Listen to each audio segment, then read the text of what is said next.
प्यारे बच्चों, मैं DS मौर्य आज नए वीडियो के साथ क्लास 8 के लिए लेसन 7 कंटिन्यू आज इसको लेसन 7 शुरू करना है।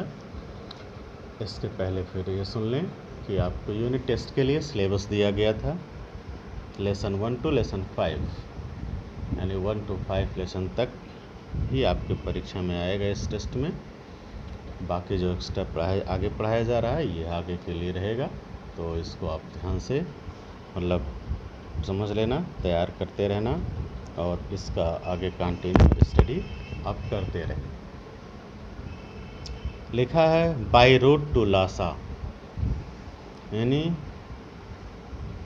लासा रोड के द्वारा, अर्थात लासा जानते ही हैं, तो उस सड़क पर क्या घटनाएं कैसे क्या होती हैं इसी के बारे में इस चैप्टर में बताया जाएगा। How interesting is journey is in the hills by road. कहता हाउ इंटरेस्टिंग, कितना आनंददायक, कितना रुचिकर, कितना मनोरंजक होता है।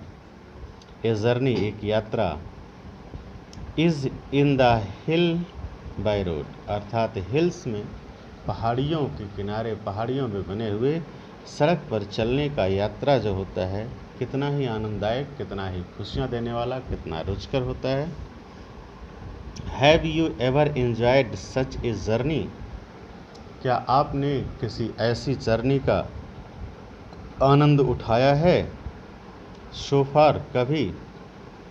इन दिस चैप्टर, इस चैप्टर में, इस लेसन में the writer describes his own real life experience. इस चैप्टर में लेखक अपने वास्तविक जीवन के अनुभव को बताता है। In the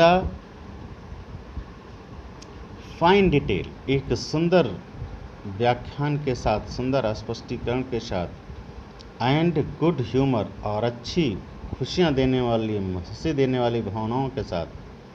such a piece of writing is called a personal recount. ऐसे लेख को हम वैयक्तिक मेमोरी के रूप में जानते हैं। वैयक्तिक रूप से व्यक्ति अपने बारे में जब लिखता है तो उसको जानते हैं।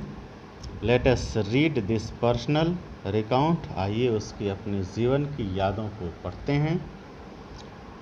Of one of India's finest writer, यानी एक भारत के एक सबसे अच्छे लेखक के बारे में। विक्रम सेठ, जिसका नाम था विक्रम सेठ, यानी विक्रम सेठ के व्यक्तिगत जीवन के बारे में आइए पढ़ते हैं कि क्या उन्होंने कैसे इस यात्रा का वर्णन किया है और क्या आनंद उठाया इस यात्रा में। तो कहते हैं Lhasa is now just 150 kilometre away, यानी राइटर जहाँ से अपनी यात्रा शुरू करता है तो कहता है कि लासा इज नाउ, लासा है अब जस्ट 150 किलोमीटर्स अवे, ठीक 150 किलोमीटर दूर है। We should be there in about 4 hours, हम लगभग 4 घंटे में वहाँ पहुँच जाएंगे। प्रोबेबली बिफोर नाइटफॉल, संभवतः, प्रोबेबली माने संभवतः, बिफोर नाइटफॉल मीन्स रात आने से पहले, शाम होने से पहले हम वहाँ पहुँच जाएंगे। द मैप इज़ इनकरेजिंग, जो नक्शा है, जो रूट के बारे में जानकारी प्राप्त करने के लिए मैप मिला है, वो काफ़ी उत्साहवर्धक है। ए प्लेन, यानी एक मैदानी भाग। ए माउंटेन रेंज, एक पहाड़ी श्रेणी। द ट्रांस हिमालय रेंज जो कहते हैं। And then the Lhasa valley, और फिर उसके बाद लासा घाटी आ जाएगी। My headache can not touch my high spirits, मेरी, मतलब कहते हैं कि चिंताएं, मेरा सिर दर्द मेरे इस उत्कृष्ट भावना को टच नहीं कर पा रहा था, अर्थात जितना मेरे सर में दर्द था, चिंताएं थी, उससे ज़्यादा मैं कहीं उत्साहित था। As soon as I got to Lhasa, जैसे ही मैं लासा पहुंचा, आई विल बिगिन, पहुंचूंगा, I will begin formalities for the travel, तो मैं आगे की यात्रा के लिए औपचारिकताएं पूरा करूँगा। फॉर्मेलिटीज मीन्स औपचारिकताएं। I know it may take a long time, मैं जानता हूँ कि इसमें एक लंबा समय लग सकता है, यह एक ज़्यादा समय ले सकता है। And my Chinese document expire in 2 weeks, और मेरे जो चाइनीज़ डॉक्यूमेंट्स थे अर्थात जो कागजात थे मात्र 2 सप्ताह में ख़त्म हो जाते।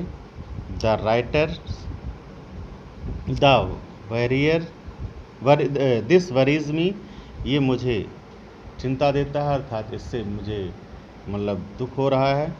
But there is nothing I can do to speed things up, लेकिन मैं इन चीज़ों को बहुत तेज़ी से बदलने के लिए कुछ नहीं कर सकता था।